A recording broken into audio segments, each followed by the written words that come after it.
As a dog breeder, what are some of the top medicines you're gonna wanna have on standby when you have newborn puppies? Stay tuned for this episode of Breeders Hacks. We're gonna cover all the medications you probably wanna have on standby when having newborn puppies. Hi guys. I got you right now.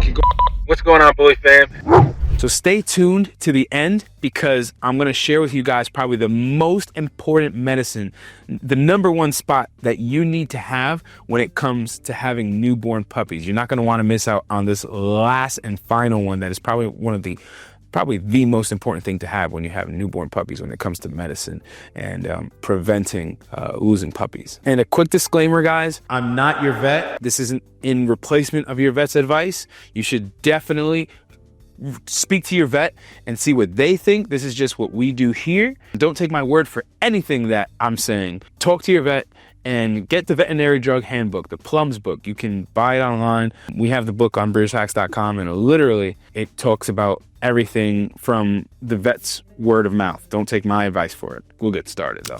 What's going on, Bully fam? It's your boy, the educator, the scientist, Mr. Double Muscle Line Bulls, bringing you another episode of Breeders Hacks. So real quick, I just grabbed some of the medicine that I usually keep around for when we're having newborn puppies because we got a litter on the way coming soon. So I just wanted to go over some of the medications as a breeder that you would probably want to have, why we use them, when we use them, what they are. So then maybe you can stock up your stockpile or whatever the case may be, right? So there's no in order of like what's most important, what's least important. But some of these things you can get over the counter. Some of them you need your vet's help. My vet's really cool. When I tell him I'm having a litter, he's able to hook us up with some of the stuff, so on and so forth. So let's just go through some of these things real quick, right? So the first one, in no particular order, terramycin, right? Terramycin is really cool because you can actually buy this over the counter. You can buy it on Amazon. And when you get puppies who maybe get an infection in the eye, this is an antibiotic, literally over-the-counter antibiotic that comes in a tube like this, like in a paste. And then basically you put a layer over the eye. The eye's not open yet for a newborn puppy. You need to use compresses, warm it up, and you need to kind of force the eye open and then start putting this on every day.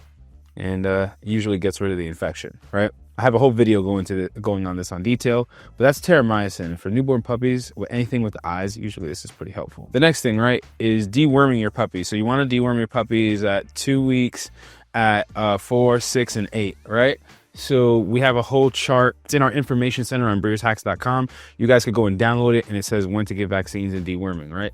So deworming is extremely important because 90% of puppies usually get worms from their mom, whether you notice it, whether you realize it or not. So you just want to have a dewormer. I really like a form of Drontal, but the thing is, for the puppy version, you usually need like a prescription, or you may need to get it from like another country or whatever the case it may be. But you could just also have a conversation with your vet and they can also get it compounded. A dewormer is always going to be extremely important when you got newborn puppies on the way. So another thing is azithromycin, right? This is a really good antibiotic for when you're dealing with puppies with like upper respiratory infections. Say they're really congested, got a lot of mucus, things like that. A vet will oftentimes prescribe azithromycin. It's really good for the upper respiratory infections in puppies, especially some of that more stubborn upper respiratory infections. So this is a really good one to have. It's just a regular antibiotic. It's generally pretty safe for very young puppies. The next one is sulfamethoxazole and trimethoprim, right? So I know that's a long word. Another version very similar to this that everybody knows as a breeder is usually Albon, right? Albon is a phenomenal antibiotic when you're dealing with like GI problems, when you're dealing with puppies that have loose stools. I mean, we're talking about damn near newborn puppies that have issues with poop being not firm enough. Usually Albon is very, very, very helpful and stuff like that. Usually when we see puppies that are having trouble with stool, maybe even some blood in the stool, Albon or like a sulfamethoxazole and trimethoprim is usually very helpful. And Albon, we've been able to give it to damn near newborn puppies. So it's really safe and it's really effective, especially when the puppies are having problems with the stool. So we always keep that on standby when you have newborn puppies on the way. Next is albuterol, right? So this is a form of albuterol. It's just an inhale antibiotic. So say, for example, if the puppy is having trouble breathing, we will usually use like something like an albuterol, put it in the nebulizer, and just like a child that maybe has asthma or something like that, for the puppies, it really helps with their breathing, especially when they're really congested and we're trying to fight some type of upper respiratory infection or pneumonia or something like that. So having albuterol is pretty cool. The next thing is metronidazole, right? So metronidazole is pretty good. It's an anti-diarrhea medication. It's like a very strong Pepto-Bismol, if you will. So with metronidazole, it's pretty good because when you have puppies who have really bad diarrhea, you could lean towards Albon, but you could also use metronidazole as well. Now, with metronidazole, I like to use it on a little bit more of older puppies. I mean, it's great. Like I said, it's an anti-diarrhea medication. Sometimes it goes under the name Flagyl. A lot of vets prescribe this kind of stuff, so it's always good to just really have one. So 3 more, and then we're gonna get to the very, very end. The last one that is like probably one of the, if not the most important one to have, right? This right here. So this right here is a form of like Baycox. This is basically like Tazarol, right? If you look up the compound name, it's Tazarol. And it's probably like the most effective thing in puppies and really in dogs in general when it comes to dealing with coccidia. Coccidia is a nasty, nasty, nasty ailment to have to deal with. It'll cause your puppies to have like super loose stools, possibly even blood in the stools. They get really sickly. So having something that can quickly and effectively treat it, Tazarol is probably the best thing out there for it. So, and you can check this all out in the Plums book. 2 more things, right? So I just always like to have some saline, because some saline also helps when the puppies have like a lot of congestion or something like that, and you don't want to use albuterol all the time, every time. You can use saline in between, and it'll just help with breaking things up and being able to breathe better. I mean, the same thing for you if you were to take saline and put it in your nebulizer, right? So you could buy packets like this on Amazon for dirt cheap. So the last 2 things, right? So this one here is a huge one. Having lactated ringers. Some people call it IV bags. So it's a bag that basically comes with fluids that you can go ahead, and usually what most breeders will do is give it to the puppies sub-Q, basically meaning that there's a little port right here. You could take your syringe, pop it right in, draw out some fluid, and then put it right underneath the puppy's skin, just like a vaccine.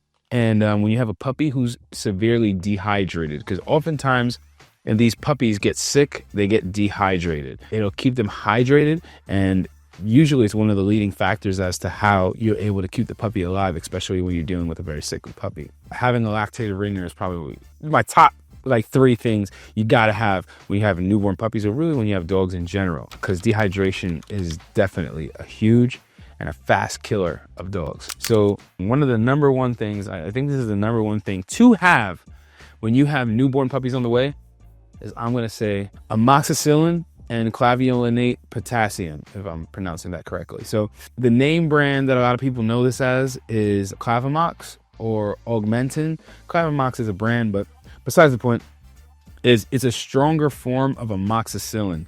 This stuff right here is extremely safe, right? And it comes in like a powder form.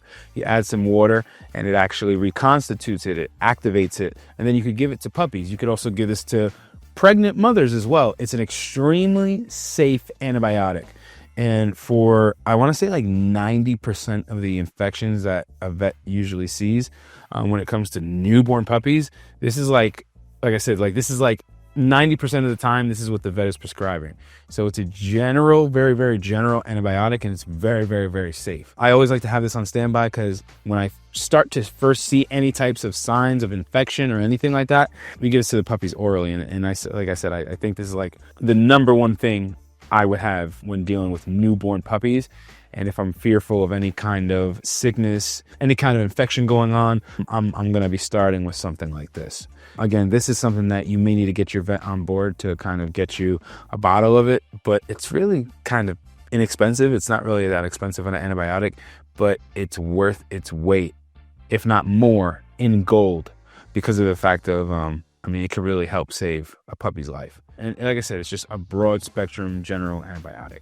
So anyway, guys, I just wanted to go through some of the medicines we feel like we need to have as breeders when we're dealing with newborn puppies. If I left anything out, drop a comment down below. If you felt like it was helpful, if you think we should do a series on other, medicines as well, drop a comment down below. Let us know, and I'll see you guys on the next episode of Breeders Hacks. All right, guys.